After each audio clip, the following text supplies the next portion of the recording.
2025년 7월 5일 산이 무너지고 물이 뒤집힌다. 추배도 42번째 그림이 열리는 날 장강은 스스로를 삼킬 것이다. 중국 내륙의 어느 산골짜기, 지도에도 표시되지 않는 작은 도관에서 한 도사가 홀로 지내고 있었습니다. 그의 이름은 이순영. 어느 날 일생을 조용히 살아오던 이 도사는 갑자기 충격적인 예언을 남겼습니다. 2025년 7월 5일 산샤댐이 무너지고 거대한 홍수가 중국을 덮친다는 것입니다. 도사는 고대 중국 예언서인 추배도의 암호를 해석해서 그 날짜가 7월 5일임을 알았다고 전했습니다. 그리고 중국에 이처럼 거대한 재앙이 닥치면 앞으로 세계의 질서가 뒤바뀔 수도 있으며 그 중심에 한국이 자리 잡을 것이라고 말했습니다. 과연 그의 말은 사실일까요? 지금 바로 진실을 밝히는 여정이 시작됩니다. 안녕하세요. 미스터리 세계입니다. 영상을 보시기 전에 먼저 구독과 좋아요 부탁드립니다. 채널 운영자에게 큰 힘이 됩니다. 2025년 7월 5일. 이 날짜는 단순히 찍어낸 것이 아닙니다. 이순영 도사는 고대 중국의 예언서인 추배도를 해석하여 그 안에 숨겨진 암호를 풀어낸 결과라고 밝혔습니다. 그가 주목한 부분은 바로 42번째 그림과 43번째 그림입니다. 이 두 개는 대변혁과 붕괴를 상징하는 가장 중요한 구절로 알려져 있죠. 추배도의 42번째 예언에는 이런 구절이 등장합니다. 수아지간 천붕지일, 물과 불 사이에서 하늘이 무너지는 날이 있을 것이다. 이순영 도사는 이 구절을 해석하며 수아지간은 산샤댐의 구조 자체를 뜻한다고 했습니다. 물은 장강, 불은 에너지 발전소. 그 사이에 서 있는 거대한 구조물이 바로 산샤댐입니다. 그리고 천붕지일, 하늘이 무너지는 날. 이는 자연적인 재앙이 아니라 하늘이 경고한 날, 즉 하늘의 뜻에 따라 인위적으로 붕괴될 날짜라는 뜻이라고 해석했습니다. 그렇다면 왜 2025년 7월 5일인가? 이순영 도사는 추배도에서 사용된 십간십이지 달력, 즉 천간지지의 운행 주기와 음력 병진년의 흐름을 연구한 결과 2025년 7월 5일이 하늘의 문이 열리고 땅의 틈이 열리는 날로 정확히 교차하는 날이라고 설명했습니다. 구체적으로는 다음과 같은 설명을 남겼습니다. 2025년은 을사년, 7월 5일은 음력 6월 초하루.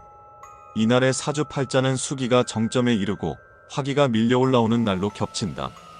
이때 댐 내부의 압력과 외부 기온, 지각의 균열이 하늘이 보내는 경고와 겹쳐진다는 것입니다. 그는 말합니다. 인간은 기계로 물을 다스렸다고 믿지만 하늘은 그 물을 다시 인간에게 돌려줄 준비를 하고 있다. 이 말을 들은 이들은 처음엔 믿지 않았습니다. 하지만 이상한 징후들이 점차 맞아떨어지기 시작했습니다. 이쯤 되자 사람들은 달력을 들여다보며 도사의 말을 조용히 되뇌었습니다. 중국 역사상 가장 미스터리한 예언서 추배도. 당나라의 이순풍과 원천강이 함께 집필한 것으로 알려진 이 책은 앞을 미루어 등을 본다는 뜻처럼 미래를 거꾸로 예측한다는 개념에서 수백 년간 은밀하게 전해져 왔습니다. 총 60개의 그림과 시구로 구성된 이 책은 중국 왕조의 흥망성쇠는 물론 문화대혁명과 천안문 사태, 심지어 마오쩌둥과 덩샤오핑의 등장을 암시했다는 주장까지 있을 정도로 중국 내에서는 하늘의 스케치북이라 불릴 만큼 신성하게 여겨지기도 하죠. 그 중에서도 가장 해석이 난해하고 동시에 불길한 분위기를 풍기는 예언이 있습니다. 바로 42번째 그림입니다. 이순영 도사는 이 그림을 수십 년에 걸쳐 연구했고 그 안에 산샤댐과 연결되는 심오한 암호가 숨어 있다고 주장했습니다. 42번째 예언에는 두 인물이 어딘가를 가리키는 장면이 그려져 있습니다. 하나는 검은 옷을 입은 자, 다른 하나는 붉은 깃발을 든 자입니다. 그리고 그들의 뒤에는 거대한 파도와 산이 무너지는 그림이 존재하죠. 이 그림에 붙어있는 시구는 다음과 같습니다. 한 사람이 잎 하나, 머리에 금투구를 썼도다. 큰 강 위에 배가 보이지 않는다. 이 시는 고대부터 수많은 해석을 불러일으켰지만 이순영 도사는 다음과 같이 해석했습니다. 한 사람이 잎 하나, 갇힐 수자의 암시. 이는 수많은 백성이 물에 갇힌다는 비유적 표현입니다. 투구를 쓴 자는 권력자 혹은 군사, 위기 상황에서 계엄령이 내려질 가능성을 상징합니다. 큰 강 위에 배가 보이지 않는다. 댐 붕괴 후 수로 전체가 마비되고 항만이 파괴됨을 암시합니다. 이순영 도사는 특히 마지막 구절에 주목했습니다. 배가 보이지 않는다. 이는 단순히 배가 떠나지 않는다는 뜻이 아니라 강이 아니게 될 정도의 파괴를 의미한다는 것이죠. 또한 그림 속 배경에는 작은 해와 큰 달이 함께 떠 있는 모습이 있는데, 이는 2025년 7월 초 실제 음력으로 6월 초하루, 즉 달의 기운이 가장 강한 날과도 일치한다고 그는 말했습니다. 추배도의 상징은 해석하는 이의 통찰력에 따라 완전히 다른 방향으로 나아갈 수 있습니다. 하지만 이순영 도사의 해석은 단순한 억측이 아니라 구체적인 역사적 흐름과 음력 주기를 모두 고려한 분석이었습니다. 그는 말했습니다. 추배도는 하늘이 남긴 미로다. 미로 속 길을 찾는 자는 땅이 무너지는 날을 미리 알 수 있다. 그리고 그는 그 미로 끝에서 2025년 7월 5일이라는 단 하나의 날짜를 끄집어낸 것입니다. 그가 해석한 42번째 그림은 더 이상 모호한 상징이 아니었습니다. 그것은 곧 산샤댐이 무너질 날 하늘이 인간에게 마지막으로 보내는 그림자 같은 예고편이었습니다. 이순영 도사는 오랜 세월 추배도를 연구하며 각 예언에 담긴 시적 표현과 상징을 단순히 문자 그대로 해석하지 않았습니다. 그는 하늘과 땅, 물과 불 그리고 인간 사이에 흐르는 기운의 교차를 중심으로 예언서를 해독했죠. 그가 남긴 해석은 다음과 같습니다. 수아지간은 대립이 아니라 충돌이다.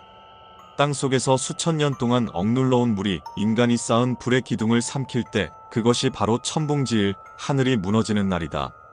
그는 수를 장강을 포함한 거대한 수력 에너지의 흐름으로, 그리고 화를 산샤댐의 내부 기계 시스템과 열기, 즉 인간의 개입으로 해석했습니다.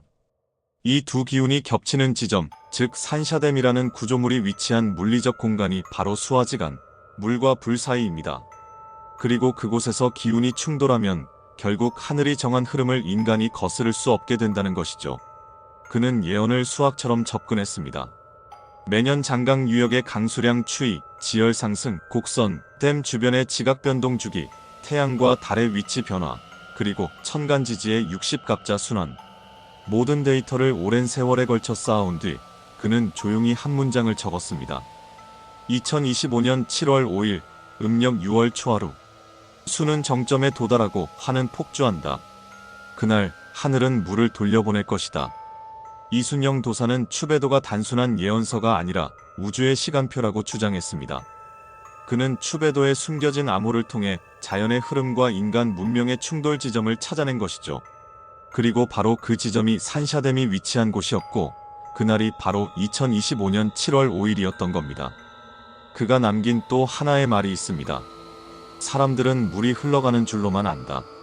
하지만 하늘이 흐름을 멈추면 그 물은 세상을 휩쓴다. 그의 말은 시적이고 상징적이었지만 그 안에 담긴 경고는 너무도 현실적이었습니다. 그는 인간이 만들어낸 구조물 중 가장 위험한 것이 바로 수를 가두는 것이라 했습니다.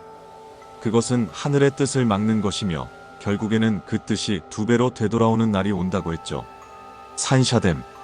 중국 후베이성 이창에 위치한 이 거대한 구조물은 길이 2.3km, 높이 185m에 달하는 세계 최대의 수력 발전댐입니다. 이 댐 하나가 만들어내는 전력은 원자력 발전소 수십 기를 합친 것과 맞먹죠. 중국은 이 산샤댐을 민족의 자존심이라 부릅니다. 그러나 그 자존심은 동시에 인류 최대의 재앙이 될 수 있다는 사실을 놀랍게도 우리는 잘 모릅니다. 산샤댐은 처음부터 논란의 중심에 있었습니다. 공사를 시작할 당시부터 지질학자들과 수리학자들 사이에서는 거센 반대가 있었죠. 산샤댐이 지어진 지역은 지각 활동이 활발한 단층대였고, 또한 장강 유역의 유속 변화로 인해 주변 생태계가 급변하게 된다는 우려가 있었기 때문입니다. 그럼에도 불구하고 중국 정부는 치수와 에너지, 두 마리 토끼를 잡겠다는 명분으로 공사를 강행했고, 결국 댐은 완공되었습니다. 하지만 완공 이후 그 우려는 현실이 되기 시작했습니다. 댐 건설 이후 장강 유역에는 지반 침하가 가속화되었고, 주변 도시는 매년 수밀리미터씩 아래로 내려앉고 있으며 대형 호우가 발생할 때마다 수문 개방이 늦어져 하류 지역에선 도시 전체가 침수되는 일이 반복됐습니다. 그리고 무엇보다 무서운 건 산샤댐이 지금까지도 실제 내부 구조물의 균열 가능성을 두고 전문가들 사이에서 계속해서 논의되고 있다는 점입니다.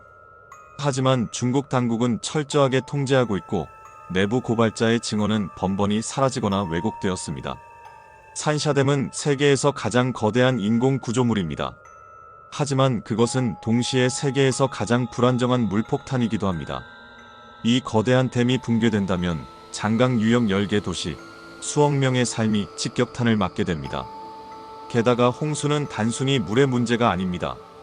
식수오염, 전력마비, 교통단절, 농경지 유실, 질병 확산까지 한순간에 중국이라는 거대한 나라가 흔들릴 수도 있는 도미노의 첫 타격이 되는 것입니다. 그렇다면 이순영 도사는 단순히 고대 예언서를 해석한 것이 아니라 이미 오래전부터 산샤댐의 근본적인 문제를 파악하고 있었던 것 아닐까요? 그가 예언한 하늘이 무너지는 날은 실제로 우리가 두 눈으로 목격하게 될 수도 있는 날인지 모릅니다. 2025년 7월 5일 이순영 도사의 예언대로 산샤댐이 실제로 붕괴하게 된다면 그 여파는 단순한 자연재해를 넘어 중국 체제 전반에 깊은 균열을 초래할 가능성이 있습니다. 산샤댐은 단순한 수력발전소가 아닙니다. 그것은 중국 현대화의 상징이며 인간이 자연을 정복할 수 있다는 이상을 구현한 대표적 구조물입니다. 따라서 이런 거대한 구조물이 무너진다는 건 물리적 피해뿐 아니라 정치적 상징의 붕괴로 이어질 수 있는 사건입니다. 재난 발생 이후 중국 내부에서 책임 소재를 둘러싼 갈등이 일어날 수도 있습니다. 댐의 안전성을 과소평가한 기술진, 경고를 묵살한 관료들, 늑장 대응을 한 현장 책임자들 사이에서 서로 책임을 전가하려는 움직임이 생겨날 수 있습니다. 이러한 내부 충돌은 중앙정부의 위신에 심각한 타격을 줄 수 있습니다. 또한 국가 전역에서 재난 대응이 지연되거나 실패할 경우 일부 지역에서는 독자적인 생존 전략을 모색하는 흐름이 나타날 수 있습니다. 예컨대 서부 지역 자치구에서는 중앙의 통제를 벗어나 지역 단위의 치안, 유지 또는 물자 통제를 시도하려는 움직임이 포착될 수 있다는 예측도 있습니다. 이런 혼란이 장기화된다면 중국의 통합성 자체가 시험대에 오르게 될 가능성도 배제할 수 없습니다. 국제사회 역시 중국의 위기 상황을 예의주시할 것입니다. 만약 중국이 재난 극복에 실패하거나 국가 기능 일부가 마비된다면 세계 각국은 글로벌 공급망의 대체지를 모색하게 될 것입니다. 이 과정에서 동남아시아, 인도, 한국과 일본 등 상대적으로 안정된 국가들이 새로운 경제 중심지로 부상할 가능성도 제기될 수 있습니다. 산샤댐이 붕괴하고 중국이 대규모 홍수 사태를 겪게 된다면 그 충격은 단순히 중국 내에서만 끝나지 않을 수 있습니다. 이 거대한 변화는 주변 국가들, 특히 한국과 일본에게 예상치 못한 전환점이 될 수 있기 때문입니다. 중국은 세계 경제에서 가장 중요한 축 중 하나입니다. 세계 제조업 공급망의 중심이자 글로벌 물류와 에너지 소비의 핵심 거점이기도 하죠. 그런 중국이 대재난으로 흔들리게 된다면 세계는 새로운 균형을 찾아야 할 필요에 직면하게 됩니다. 이 과정에서 한국과 일본은 상대적으로 정치적 안정성과 기술력, 국제 신뢰도를 갖춘 국가로 주목받게 될 가능성이 있습니다.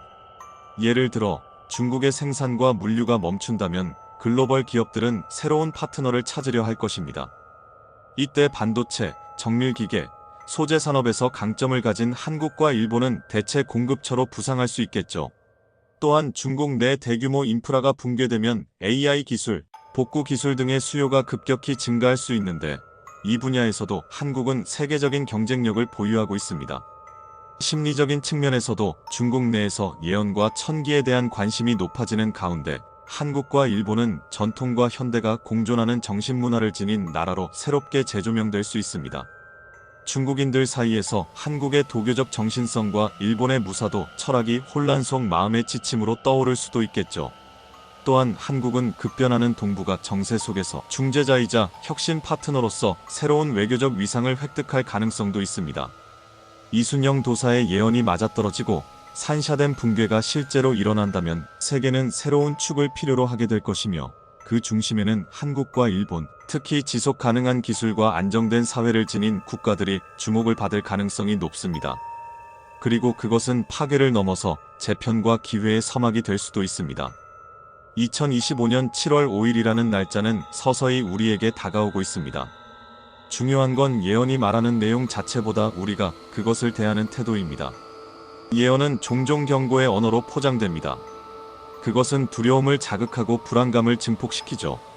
하지만 깊이 들여다보면 많은 예언들이 단지 파멸을 말하는 것이 아니라 준비되지 않은 인류에게 보내는 신호에 더 가깝습니다.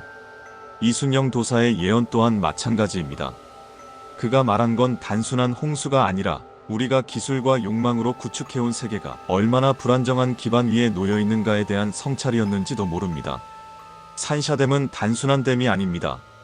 그것은 인간이 자연을 통제할 수 있다고 믿은 상징이자 기술과 속도의 시대가 만들어낸 위험한 균형의 산물이기도 합니다. 우리는 그 속에서 많은 것을 배울 수 있습니다. 과연 우리는 지금의 문명을 얼마나 제대로 이해하고 있는가? 위기 상황에서 얼마나 준비되어 있는가? 권력과 정보가 불투명하게 흐를 때 우리는 어떤 눈으로 세상을 바라보아야 하는가? 이 예언이 주는 진짜 메시지는 지금 우리가 얼마나 깨어있는가를 묻는 것이 아닐까요? 세상은 언제나 변합니다. 자연은 예고 없이 움직이고 인간의 기술은 완전하지 않습니다. 중요한 건 그 가능성에 대해 깊이 생각하고 준비하는 자세일 것입니다. 이순영 도사가 추배도를 통해 하늘이 무너지는 날을 경고했다면 우리는 그 하늘 아래에서 무엇을 지키고 무엇을 버려야 할지를 고요히 되돌아봐야 하는 시점에 와 있는 건지도 모릅니다. 2025년 7월 5일 그날이 단지 달력 속 하루가 될지 아니면 새로운 변화의 시작이 될지는 오직 우리가 어떤 눈으로 이 세상을 바라보느냐에 달려 있습니다. 예언은 하늘이 주는 거울입니다. 그 거울 앞에 선 지금 우리는 스스로에게 조용히 질문을 던져야 합니다. 나는 무엇을 준비하고 있는가? 오늘은 중국의 산샤댐 붕괴 예언에 대해서 살펴보았습니다. 어떠신가요? 공감하시나요? 의견이 있으시다면 편하게 댓글로 남겨주세요. 그럼 다음에 더 재미있는 영상으로 찾아오겠습니다. 영상 끝까지 시청해주셔서 감사합니다. 지금까지 미스터리 세계였습니다. 오늘도 좋은 하루 보내세요.